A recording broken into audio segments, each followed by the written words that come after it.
you can just feel it talking a bit when you put your foot down, like. I think we just need to stop.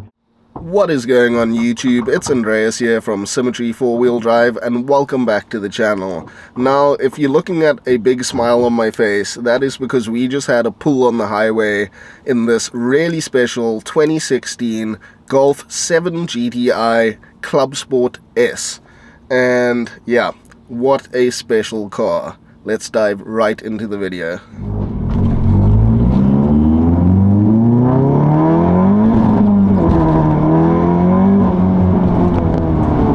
Oh, it's a wild little thing, eh? Yo. Yeah. So guys, we are cruising along here in Dean's 2016 Golf GTI Clubsport S. Now, that is a special car in its own right, and Dean has taken the car a little bit further, even adding some choice modifications to make it just that little extra bit special. So, starting off on the outside of the car, we have those OZ wheels. Super Leggero or something. Oh yes, the Super Leggero or something. Yeah. With the center cap on it. So that's a 19-inch? 19-inch, I think, what is it? Is it 9J or some 8.5J, I think. Okay, it looks somewhere between an 8 and a 9. Yeah. And those are wrapped in Michelin Pilot Sport 4S? Yeah, there we go. 255, 35 on a 19. Cool. So, yeah. So that was actually one thing that surprised me, was that Dean was able to fit a 255 35 19 tire in the arches of this Golf. And I think again it's just choosing the right wheel, right offset, a little spacing here and there. But it's really cool to see such a nice wide meaty setup on the car. Like I've never seen a Golf on 255s all the way around, and like it looks absolutely awesome.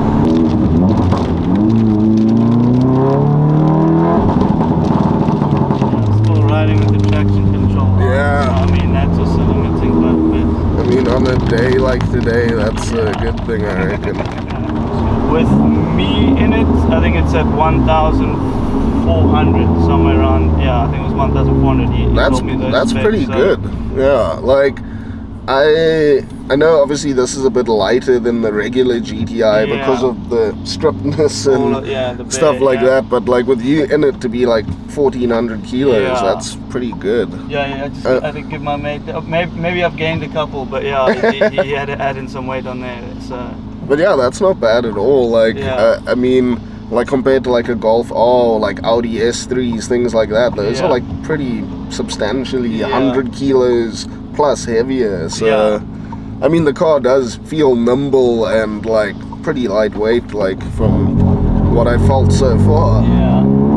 And yeah, those KW version 3 coilovers, the Clubsport coilovers, they feel so fantastic on the road. Like, it's super comfortable, but really controllable. And like, you could be mistaken for it being OEM suspension in terms of its like comfort and ride.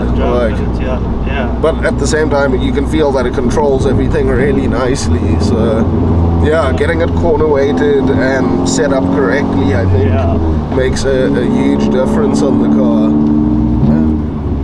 But yeah, like getting like a proper quality system like the KWs, like you feel it immediately how it's not a piece of shit, like a cheap coilover, like. True story. Yeah.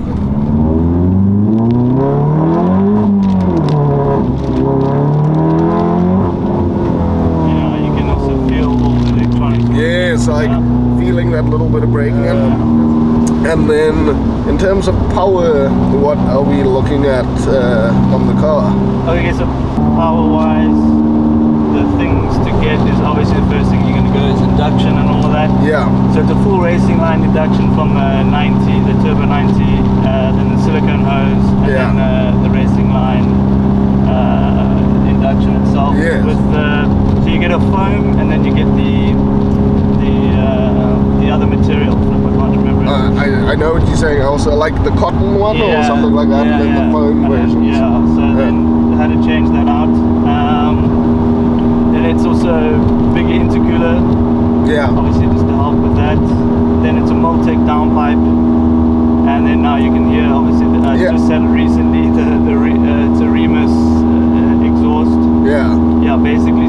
right. I mean, it's a tiny resonator at the back, and the rest is it's basically letting go. Then I also did the coil packs. Not really power mods done to it too. Reliability to help maintain power. There we go, exactly. But then also obviously with these engines, Gen like 8883s, it had that oil surging, and you get the white puff of smoke. Oh yes. So that's the racing line oil catch can system. Yeah. To eliminate that one. And then I think also one more thing was again, not really a power mod, but just to help keep the power down. It's a dog bone mount. It's also racing line. Okay, so is that like the original one's a rubber one, and then this is maybe poly? Or, yeah. So it's a racing line one, the race version. Yeah. And you can definitely feel like now the feedback also. You can feel what's going on more. Exactly. Yeah. I guess that if you have the OEM one with more power, it just feels like a bit more sloppy in your gear change, and like you're not gonna feel the same kind of response or feedback. Yeah. It all depends what you like. It is very aggressive. The OEM will not be this aggressive. So it's your driving style and whatever. Yeah, I think it adds to like being like a sport and track oriented variant of the Golf. To have it give you that feedback is really good and important. Like, I mean, you have the wheels and tires and suspension giving you feedback. You want that dog bone engine mount to also be more solidly connected to the rest of the chassis. Like, just increasing your feel of what's going on. Yeah, exactly. So with all of that, then once that was all put on, then to get the software, it's again racing line software stage 2. And is that a custom map or an off-the-shelf stage 2? Yeah, basically it's from the UK. So off the shelf. Again, I don't really want people fiddling too much. Yes. Too much with the car. That's when you just find things go bang a lot easier. Yeah, definitely. They're pushing limits, just add more boost, just add that. Yes. This has kind of been designed for the car. Yeah. Maybe not the same climate, but I mean, today it feels like the same climate. There we go. Yeah. So it's just, again, it was just more all the mods really plug and play kind of a thing. And to get kind of just the result that I wanted. I mean, I think with what you're saying there, with like adding an off-the-shelf map, is also like, unless there's someone you 100% trust, and their competence in tuning these engines, like, rather go with something that has the R&D behind it and like is tried and tested, and it's going to work, than someone doing something that's going to cost you down the line. Especially if you want, like safety and reliability in mind, and like not wondering what's actually going on. I think that's a good idea. So a lot of race line products in the engine bay, so that induction kit, the intercooler, the oil catch can, that sort of thing, and coil packs, that race line tune, and then that race line downpipe into the Remus exhaust. And just to note on the video, that Remus exhaust is like, it's pretty mind-blowing. It sounds so insane.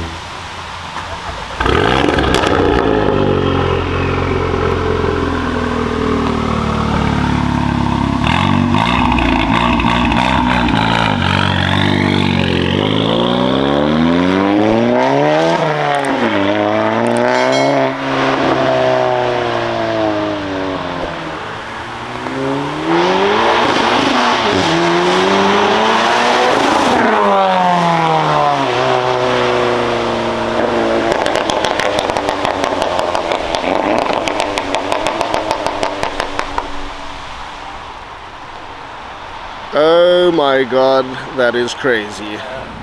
So I think it was when it was dynoed, without the exhaust actually. It was 276 kilowatts. Yeah. And then 530 Newton meters.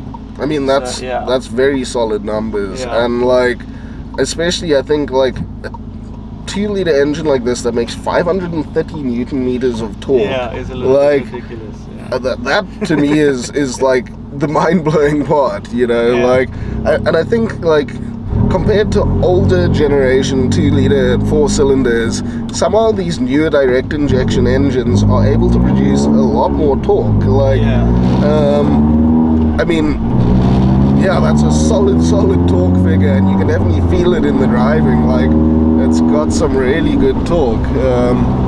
I mean, it's just amazing what you can extract from like an unopened engine in this. Like, those are some really impressive figures, and that you don't need to, you know, completely rip the engine apart and rebuild it just to get those numbers. Just to get those numbers is really impressive.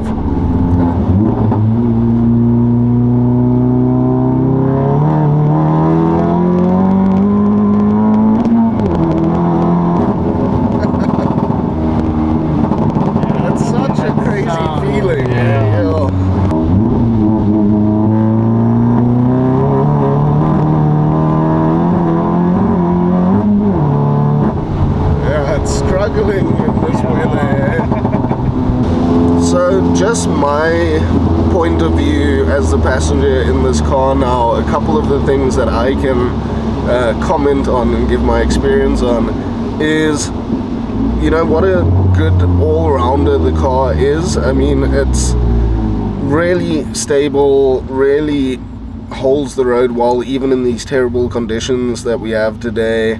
It seems like it's playful, but not out to bite your head off either.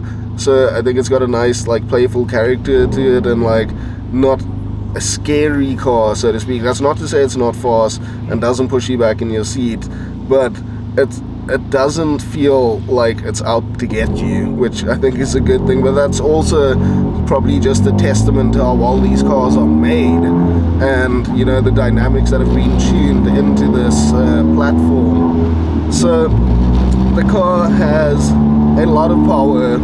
It handles probably really well stock, but with these tire and suspension upgrades, I mean, it really feels fantastic in how it's trying to control the engine that is putting out these sort of power figures.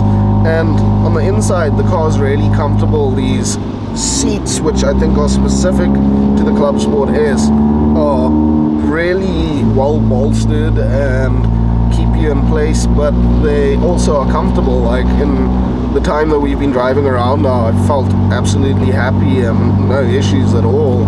And I mean, being a Mark 7 GTI, the craftsmanship and build quality on the interior is absolutely top notch. It's not even comparable, or other brands in this segment competing with this car don't compare in terms of their build quality, in my opinion. Like, all the materials are nice and soft to touch, great to look at. There's nice Alcantara in the door cards here, red stitching on the leather components on the door cards, the piano black center console, the little inserts and everything like that. The car, I mean, I've always been a fan of the Mark 7 GTI, and this just adds a little bit of that, like, extra special flair, especially with like the tartan seats and all of that. Like, it's a really special place to be in, and a very usable place to be in. Like, you could drive this car every day, have no problem, and then go wring its neck out on the track as well. So it's got a nice dual character. I think, I mean, it still has to be a Golf at the end of the day, which I think is important, because a Golf is a do-everything car and do-everything-well car, and that's what this does. It drives like a sports car and feels special to drive, but is still able to be daily driven and as a commuter, and, you know, just be a car that you can use and make the most of. So, engine sounds fantastic, the exhaust is insane, pops and bangs for days, and it's just, it really screams up top and has like a nice tone throughout the rev range. And yeah, engine fantastic, driveline feels solid and good. The car handles fantastically, feels lightweight, interior great. It looks so special. I think that's something I haven't touched on enough. Those extra additions to the front bumper, like those fins and grills, and the rear bumper, that extra added lip spoiler on the roof. The outside is such a spectacular looking car and so well designed. And as far as the Mark 7 goes, it's always been one of the best looking Golfs, and that's not just my opinion. I think most people have that opinion of the Golf range, where the Mark 7 was a sweet spot, and this is just a special Mark 7 with unique little elements that make it different from your run-of-the-mill variant. And that boot spoiler looks fantastic, that rear diffuser, the side skirts on it, like there's so many elements on the outside that make this car stand out in a subtle way, but still identifiable enough to know that it's something special and different from your regular Golf. And yeah, the Golf 7 in general, I love the lines of it. Even the fuel filler cap, or that fuel filler flap, how it has that sort of trapezoidal shape to it is so cool. Like, what companies spend time on making their fuel flaps look cool, but the Golf does? That's just like a little element I've always liked on the Mark 7s. And yeah, all these little elements just add up to a really cool car, really exciting car. And with so few coming into the country, with being 40 odd, you know, somewhere between 41, 47, something like that, it's such a special car. And in a country that's so mad about VW and Golfs, I think it's going to be a highly desirable and collectible car in the future. And I think like prices can only go up. I don't think they're going to go down whatsoever. And I think as people grow and learn to appreciate the nice mixture of analog and digital and creature comforts that this car provides, it's going to go down as one of the best GTIs in history. And I mean, when it came out, it was the fastest front-wheel drive car around the Nürburgring, and it just is a really, really special car. So I love the stripped out interior. That's one more thing to take note of. There's no rear seats in the back here. There's that nice like cargo mesh to keep your things staying in the boot, and that bracing between the strut towers at the rear. It's like such a purposeful car while still usable. I mean, it's a two-door sports car, but completely usable, and the whole stripped out race sort of interior is absolutely fantastic. So yeah, super happy with checking this car out. Yeah, like it's been an awesome experience, and like I can't say enough how special this Golf is compared to all the others out there. It's a masterpiece. Yeah, 100% agree. I love looking back here and just seeing nothing. Like, that is cool. Like, that was also the appeal of having a two-door car, is that I don't have to carry any passengers. yes, yeah. So selfish, but I love it. No, I mean, it's like it's a proper sports car in that sense. It's not like meant to just haul passengers. It's to Yeah. go and drive and enjoy it. Like